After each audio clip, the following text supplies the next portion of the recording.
Bismillahirrahmanirrahim. Assalamualaikum warahmatullahi wabarakatuh. Baik teman-teman mahasiswa-mahasiswi, pada kesempatan pertemuan kali ini saya akan menjelaskan tentang sistem-sistem kalender yang ada di dunia. Pada pertemuan sebelumnya kita sempat membahas tentang sistem-sistem kalender yang ada di dunia atau sistem penanggalan. Ada 3 jenis sistem yang ada di dunia, yaitu solar system calendar, lunar system calendar, dan lunisolar system calendar. Contoh dari solar system calendar adalah kalender Masehi. Kemudian contoh dari lunar system calendar adalah kalender Hijriah, dan contoh dari lunisolar system calendar adalah kalender Cina. Nah, ciri dari lunisolar system calendar itu biasanya dalam satu tahun itu biasanya terkadang ada 12 bulan dan terkadang ada 13 bulan. Baik, untuk pada kesempatan kali ini kita akan membahas lebih mendalam lagi tentang lunar system calendar, ya, yang kita fokuskan pada kalender Hijriah. Baik, kita akan mengenal tentang kalender Hijriah. Sejarah kalender Hijriah, ya, masyarakat Arab pra-Islam itu menggunakan sistem kalender berbasis lunisolar. Pada awalnya, memang masyarakat pra-Islam itu, ya, menggunakan sistem kalender berbasis lunisolar. Mengapa?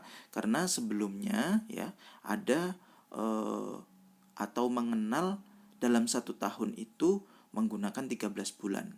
Nah, pada zaman dulu, pada masyarakat Arab pra-Islam itu sistem kalender ini digunakan untuk kepentingan mereka, ya. Kalau mereka tidak ingin berperang, maka setelah bulan ke-12 itu langsung bulan pertama, yaitu bulan Muharram, di mana bulan Muharram itu, ya, pada bulan Muharram itu diharamkan untuk berperang. Nah, kalau dia di sini maksudnya adalah masyarakat Arab tidak berkeinginan untuk atau berkeinginan untuk perang, maka setelah bulan ke-12 maka bulan berikutnya bulan ke-13. Nah, di sini tidak adanya kesepakatan atau tidak adanya ketetapan yang berlaku, tetapi sesuai dengan keinginan dari masyarakat Arab pra-Islam pada waktu itu. Sehingga Allah menjelaskan dalam firman-Nya hal ini tidak diperkenankan, sehingga diubahlah kalender Hijriah, ya, kalender Islam itu menggunakan sistem lunar kalender atau lunar sistem kalender yang berdasarkan pergerakan bulan, sehingga dalam satu tahun itu ada 12 bulan, ya. Begitu. Kemudian tidak punya epoch atau titik pijakan. Maksudnya apa? Karena pada sistem sebelumnya, ya, pada sistem sebelumnya itu tidak ada perhitungan angkanya. Tahun nolnya itu kapan? Itu tidak ada. Pada zaman dulu masyarakat pra-Islam kalendernya itu berdasarkan fenomena yang terjadi pada tahun itu. Misalkan pada waktu Nabi Muhammad dilahirkan, itu tahunnya tahun berapa? Itu tidak diketahui tahun angkanya, tetapi dikenal dengan tahun gajah. Mengapa? Karena berdasarkan fenomena yang terjadi, yaitu terjadinya penyerangan terhadap Ka'bah, ya, oleh Raja Abraha dengan menggunakan pasukan gajah, gitu, ya. Nah, itu kemudian dikenal dengan tahun gajah. Nah, tentu ini tidak punya titik nolnya, tahunnya tidak punya titik nol, tapi pada waktu itu berdasarkan fenomena atau hal yang terjadi pada tahun tersebut. Nah, ini sejarah kalender Hijriah sebelum kalender Hijriah itu lahir. Inilah sejarah-sejarah atau runtutan kalender yang pernah digunakan oleh masyarakat Arab pra-Islam. Kemudian kalender Hijriah itu dimulai, ya, itu pada saat Khalifah Umar bin Khattab dengan epoch atau titik acuan peristiwa hijrah Nabi dari Makkah ke Madinah. Mengapa epohnya tidak saat kelahiran atau wafatnya Nabi?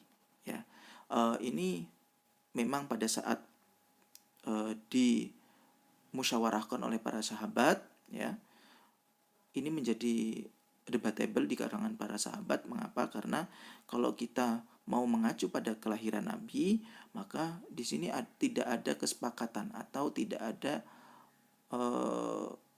tanggal yang jelas kapan sih Nabi itu dilahirkan, pada tanggal berapa, pada hari apa, dan pada bulan, kalau bulannya sepakat ya, tapi tanggalnya ini tidak sepakat, dan tahunnya juga sudah sepakat itu pada tahun gajah. Tetapi berapa tahun ke belakang, nah ini terkadang pada musyawarah itu terjadi perbedaan pendapat, sehingga tidak dijadikan epoch dalam penanggalan kalender Hijriah. Kemudian mengapa tidak ketika wafatnya Nabi Muhammad gitu ya? Karena ini ada yang berargumen kalau kita mendasarkan kalender Hijriah berdasarkan wafatnya Nabi Muhammad, maka setiap tahunnya kita akan selalu mengingat wafatnya Nabi Muhammad, selalu sedih gitu kan ya. Daripada seperti itu, mending tidak usah menggunakan epoch atau titik acuan berdasarkan tanggal wafatnya Nabi Muhammad, sehingga disepakati untuk kalender Islam itu menggunakan epoch atau peristiwa hijrahnya Nabi dari Mekah ke Madinah, sehingga dikenal dengan kalender Hijriah. Nah, sebetulnya apa sih kelebihan dan kekurangan kalender Hijriah bila dibandingkan dengan sistem kalender yang lain? Nah, ini menarik untuk dikaji ya.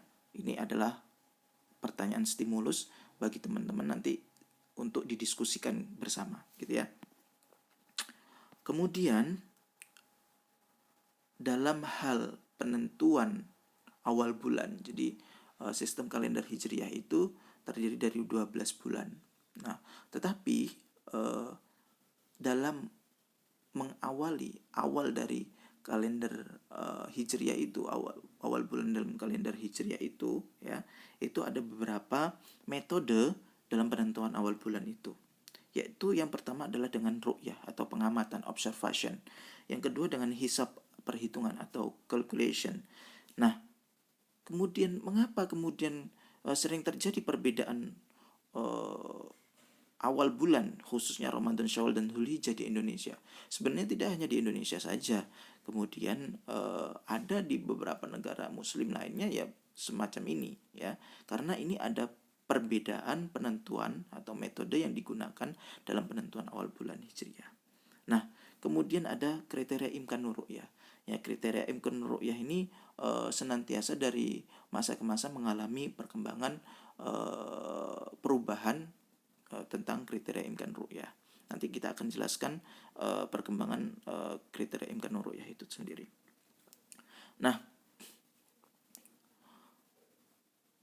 sebenarnya dalam penentuan awal bulan itu kita terjadi perbedaan tadi setelah saya singgung mengenai perbedaan metode dari hisab dan ru'yah. Kalau kita mau mengacu pada firman Allah, A'udzubillahi minasyaitonirrajim, ya ayyuhalladzina amanu kutiba alaikumusiyam ila akhirih al-ayah. Wahai orang-orang yang beriman, diwajibkan atas kalian berpuasa. Berpuasa di sini adalah berpuasa Ramadan ya. Kita diwajibkan untuk berpuasa. Terus kapan berpuasanya? Kapan dimulainya? Ya. Kemudian dalam firman yang lain, dalam ayat yang lain, faman syahida minkum syahra falyasum. Maka siapa saja di antara kamu yang hadir di bulan itu hendaklah berpuasa. Hadir itu maksudnya memasuki bulan tersebut, bulan Ramadan maksudnya. Tetapi lagi-lagi kapan mulai masuknya bulan Ramadan itu? Ya, kapan?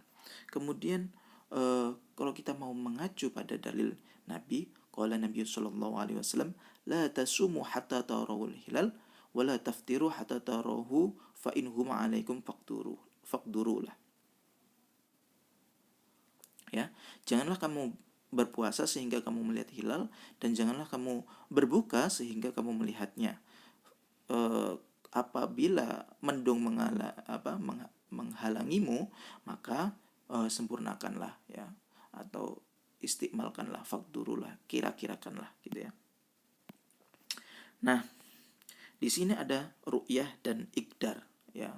Tarol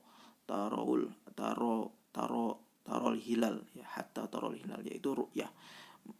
Ro'a ya ru'yatan, maksudnya ru'yah di sini adalah melihat. Kemudian ada fakdurulah, ada ikdar, kira-kirakanlah. Nanti kita akan bahas. Nah, taro di sini, taroul hilal ya tadi, ini ada dua makna. Ada yang ada tiga makna. Ada bil fi'li, bil akli, dan bil kolbi ya. Bil fi'li ini dengan kita melihat secara langsung, bil akli ini biasanya dimaknai dengan perhitungan, bil kolbi ini dengan intuisi atau dengan hati. Nah, bil fi'li itu dengan ru'yah ya, kemudian bil akli dengan hisab, bil kolbi dengan intuisi. Nah, kemudian fakdurulah tadi itu ada yang memaknai dengan istiqmal dan ada yang memaknai dengan menyempurnakan umur bulan menjadi 30 hari. Nah, ikdar di sini ya, di sini istiqmal menyempurnakan umur bulan 30 hari, ada yang memaknai hisab, tergantung hasil hisabnya ikdar di sini. Ya dimaknai hisab, ikdar di sini ada yang memaknai istiqmal dan ada yang memaknai hisab, karena tergantung dari hisab atau kriteria yang digunakan. Gitu ya. Nah, itu tadi awal mula ya perbedaan mengenai pemahaman hisab dan ru'yah dalam mengawali awal bulan Komariah atau Hijriyah ya. Jadi dari pemahaman teks hadis Nabi ya tentang taro yang dimaknai bil fi'li, ada bil akli, dan ada bil qalbi. Nah, bil fi'li itu mengharuskan ru'yah secara zahir, kemudian bil akli itu secara akal atau di sini hisab, kemudian bil qalbi itu dengan intuisi. Nah, kemudian ada ikdar. Ikdar itu tadi telah dijelaskan dibagi menjadi dua, ada yang memaknai sebagai istiqmal. Kalau mendung ya maka diistiqmalkan menjadi 30 hari gitu ya. Nah, kemudian untuk yang berikutnya ada yang memaknai fakdurulah, itu adalah dengan hisab. Kira-kirakanlah. Nah, tapi dengan dengan ketentuan melihat umur bulan. Nah, perkembangan kriteria imkanur ru'yah ya pada tahun 78 di Turki itu ada kriteria yang dikembangkan, yaitu 5 derajat, tinggi hilal 5 derajat, elongasi 8 derajat. Nah, kemudian ada kriteria Mabim 98 ya, 2 derajat ketinggian hilal, elongasi 3 derajat, dan umur bulan 8 jam. Kemudian kriteria Turki 2016, tinggi hilal 5 derajat, elongasi 8 derajat, matlak dari seluruh dunia selama di Selandia Baru belum terbit fajar. Nah, kemudian ada rekomendasi Jakarta dengan tinggi hilal 3 derajat, elongasi 6,4 derajat. Nah, ini adalah perkembangan kriteria imkanur ru'yah. Apa sih imkanur ru'yah itu? Yaitu penentuan awal bulan dengan memperkirakan posisi hilal ya, posisi hilal di mana apabila hilal itu sudah memasuki salah satu kriteria ini, maka kemudian hari berikutnya itu bisa ditanggalkan. Nah, ini adalah kriteria kemungkinan hilal itu bisa diru'yah. Sebenarnya ini imkanur ru'yah ini bisa menjembatani antara metode ru'yah dan hisab tersebut ya. Hisab bisa mendasarkan kriteria ini, dan ru'yah juga tentunya harusnya bisa mendasari pada kriteria ini, karena kriteria ini dibangun dengan berdasarkan hasil data dari observasi jangka panjang yang kemudian dirumuskan menjadi kriteria-kriteria ini. Begitu. Nah, berikutnya tadi kita mengetahui bahwa epoch atau titik acuan dari kalender Hijriyah itu berdasarkan peristiwa hijrahnya Nabi dari Mekah ke Madinah. Nah, namun ada berbagai macam jenis kalender Hijriyah atau kalender Hijriyah yang berkembang, meskipun itu minoritas atau tidak banyak atau tidak umum digunakan oleh masyarakat Islam atau umat Muslim gitu ya. Nah ini tetapi perlu kita ketahui juga gitu. Yang pertama adalah kalender hijrah normatif sebagaimana yang digunakan umat Islam sekarang ya. Kemudian kalender Islam hijriah di mana titik epohnya tidak dimulai pada peristiwa hijrah Nabi melainkan dari wafatnya Nabi ya. Kemudian yang ketiga adalah kalender Islam semi hijriah di mana secara umum mempergunakan perhitungan awal bulan hijriah namun permulaan hari terletak pada pukul 00 sebagaimana permulaan hari pada kalender Masehi. Nah, perlu diketahui bahwa sebenarnya konsep hari pada kalender hijriah itu awal ditanggalkannya itu pada saat huruf ya, pada saat huruf, berbeda dengan sistem kalender Masehi di mana perpindahan tanggalnya itu pada jam 00. Nah, pada jenis kalender hijriah yang ketiga ini ada yang menyatakan bahwa kalender hijriah itu seperti perhitungannya seperti biasanya, namun untuk pergantian tanggalnya tetap menggunakan pada jam 00. Ini adalah kalender Islam semi hijriah. Nah, kemudian kalender hijriah global yang harus diupayakan realisasi sampai saat ini dengan melibatkan unsur-unsur ahli astronomi, ahli fikih, segenap pihak yang berkepentingan dalam proyek ini. Nah, ini kemudian kalender hijriah ini yang kemudian diimpi-impikan karena sekian abad kita tidak punya kalender hijriah global yang menyatukan seluruh umat muslim di dunia ini ya, karena perbedaan dua metode tadi yang sampai saat ini belum mempunyai titik temu di antara keduanya. Mungkin itu saja yang bisa kami sampaikan pada kesempatan pertemuan kali ini. Kita lanjut diskusi. Tadi ada beberapa pertanyaan-pertanyaan stimulus yang kemudian bisa nanti kita diskusikan bersama. Sekian dari saya. Wallahul muwaffiq ila aqwamit thoriq. Wassalamualaikum warahmatullahi wabarakatuh.